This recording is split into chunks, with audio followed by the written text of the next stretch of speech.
ಜನತೆಗೆ ದಾರಿ ತೋರಿದ ಬೆಂದ ಬಾಳಿಗೆ ಬೆಳಕು ನೀಡಿದ ಅಂಬೇಡ್ಕರರ ಜೀವನ ಕಥೆಯ ಭಾರತೀಯರೇ ನೀವು ಕೇಳಿ.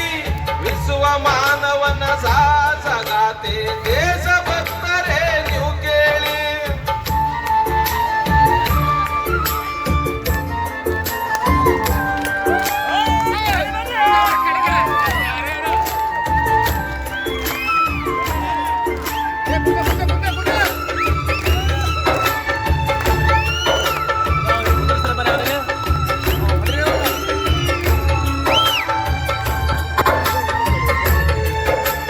ಮಹಾರಾಷ್ಟ್ರದ ಮಹೋ ಎಂಬುದು ಅಂಬೇಡ್ಕರರ ಜನ್ಮಸ್ಥಳ.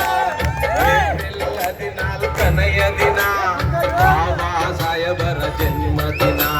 ರಾಮ್ಜಿ ಸಕ್ಪಾಲ್ ತಂದೆಯ ಹೆಸರು, ಭೀಮಾಬಾಯಿ ತಾಯಿಯ ಹೆಸರು. ಸೂರ್ಯ ತೇಜದ ಬಾಲನ ಕರೆದರು, ಭೀಮಾ ಎಂದು ಹೆಸರಿಟ್ಟು. ಬೆಳೆಯುವ ಪೈರು ಮೊಳಕೆಯಲ್ಲೇ ಪ್ರತಿಭೆಯ ಮೆರೆದನು ಬಾಲಕನು. ಬಡತನದಲ್ಲೆಯ ಬೆಂದು ಬಂದನು, ಪುಟ ಬಂಗಾರವು ತಾನಾಗಿ.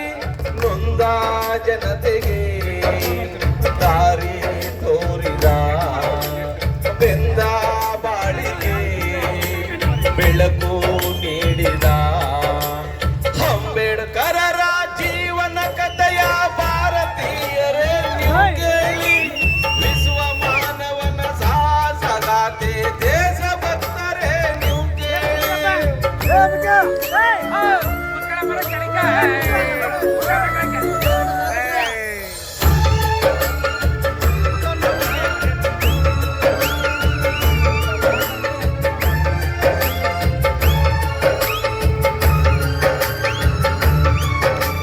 ದನಗಳು ಕರುಗಳು ನೀರನ್ನು ಕುಡಿಯುವ ಭೂತಾಯಿಗೆ ಸೇರಿದ ಕೆರೆಯಲ್ಲಿ ಭೀಮನ ನೀರನ್ನು ಕುಡಿಯಲು ಹೋದರೆ ಜಾತಿವಾದಿಗಳು ಬಿಡಲಿಲ್ಲ.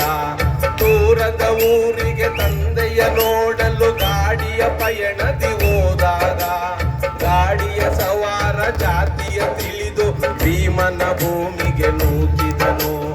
ಈ ಅನ್ಯಾಯವ ಕೊನೆಗಾಣಿಸುವ ದಾರಿಯ ಭೀಮ ಯೋಚಿಸಿದ. ದೇಶ ವಿದೇಶದಿ ಪದವಿಯ ಪಡೆದು ಹೋರಾಟವನ್ನು ರೂಪಿಸಿದ. ನೊಂದ ಜನತೆಗೆ ದಾರಿ ತೋರಿದ ಬೆಂದ ಬಾಳಿಗೆ ಬೆಳಕು ನೀಡಿದ ಅಂಬೇಡ್ಕರರ ಜೀವನ ಕಥೆಯ ಭಾರತೀಯರೇ ನೀವು ಕೇಳಿ.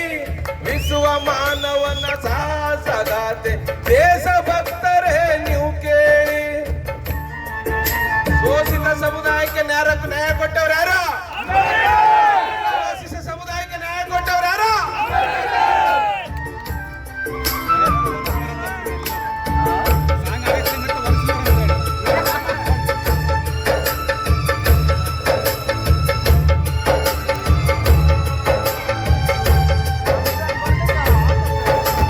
ಸಂವಿಧಾನವ ಬರೆದನು ಭೀಮ, ಸ್ವತಂತ್ರ ಭಾರತ ಹೊಗಳಿರಳು.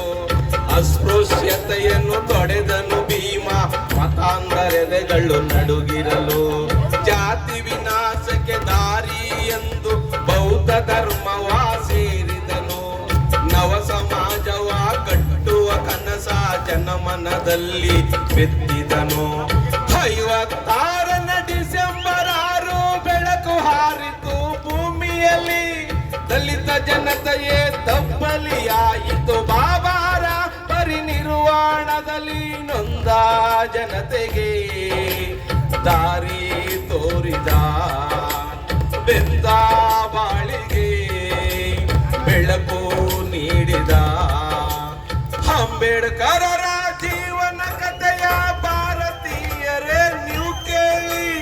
ವಿಶ್ವ ಮಾನವನ ಸಾಹಸಗಾಥೆ ದೇಶಭಕ್ತರೇ ನೀವು ಕೇಳಿ.